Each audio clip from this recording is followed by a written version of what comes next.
In the suburbs of Ohio, Laura, a single mother, prepares breakfast in silence. Her teenage son, Ethan, barely looks up from his phone.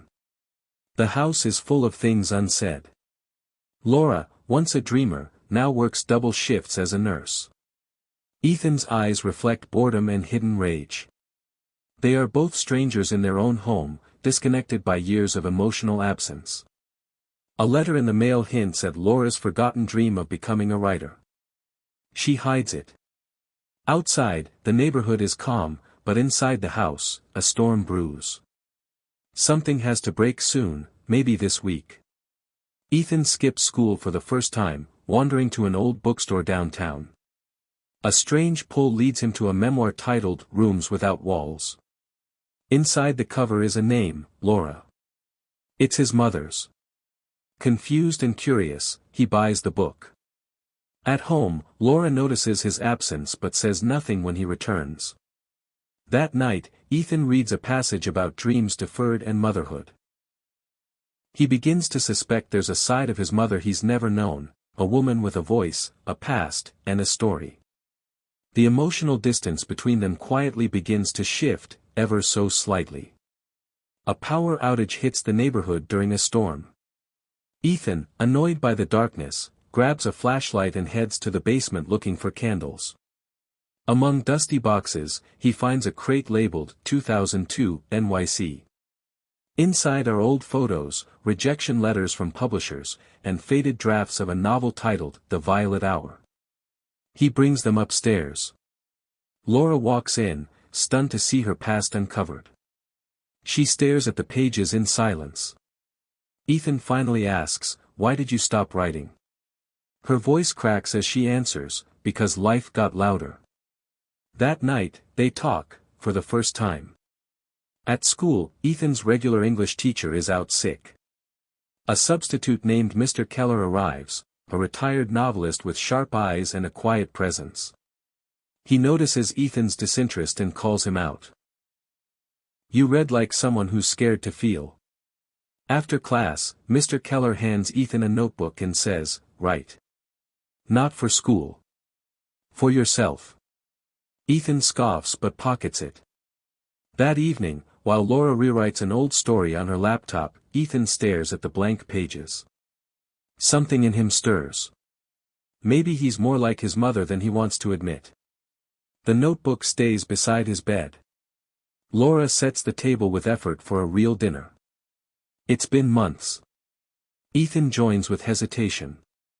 Between bites, he says, "I read your book." She freezes. Then, "I want to write, too." Silence. Then laughter. For the first time, they promise to meet every Sunday night to write together, no phones, no excuses. A pact is born. The kitchen becomes their studio, the table their shared stage. Ethan begins to show her his stories. Laura, in turn, reads him hers. The distance between them narrows, not fully gone, but now filled with words, imagination, and fragile beginnings. Laura submits a short story to a local magazine and receives her first rejection in 15 years. Crushed but smiling, she tells Ethan, it's part of the process. Ethan, inspired, writes a story about a boy whose father vanished. Laura reads it with teary eyes, he's writing his truth. But Ethan deletes it, thinking it's too raw. Laura stops him, "Your pain deserves space." They both learn that writing isn't just creativity, it's courage. In a world that often forgets them, their stories become mirrors. Flawed, beautiful, and theirs. The local library hosts a youth showcase. Ethan signs up secretly. When the night arrives, he reads aloud his short story titled Suburbia's Son. Laura watches from the back, her heart pounding. His voice trembles, then steadies. Applause erupts. Afterward, strangers approach with praise. Ethan glows with pride. Outside, in the parking lot, Laura hugs him tightly. "You made them feel something," she says. He replies, "Because I finally did." For the first time, Ethan feels seen, not just by others, but by himself. And by his mother. Bills pile up. Laura's car breaks down. The financial strain crashes into their peace. Laura considers quitting writing again. Ethan sells his gaming console and takes a weekend job. "We're in this together," he says. Laura tears up. It's not about money, it's about belief. She writes at night, her fingers aching, her spirit tired but alive. A letter arrives, her short story has been accepted by a national magazine.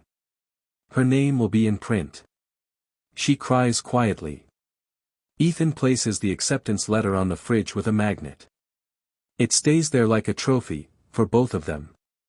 On a rainy evening, Laura visits her estranged sister after years of silence.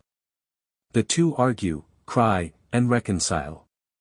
Ethan watches from the car window, learning that forgiveness is its own form of bravery. At home, he finishes a new story and submits it to a teen writing competition. The future still feels uncertain. College, career, family, but hope glows beneath it all. The brokenness they once hid now binds them in strength. They are no longer avoiding the past, they're writing it into something new. Morning light floods the kitchen. The table is covered with printed pages, mugs, and pens. Laura prepares breakfast while Ethan reads an email aloud. He's been shortlisted in the competition. She cheers. A breeze lifts the curtains. A new story is beginning, not just on paper, but in life. The open window becomes a symbol of everything they've fought for: air, space, voice, and freedom. Laura smiles and says, "Write this one with everything you've got." Ethan nods. For once, the silence in their home feels warm. They are no longer shadows. They are storytellers. If her story touched your heart, don't forget to like, share, and subscribe, because this is Text to Heart, where stories speak to your soul and awaken your spirit.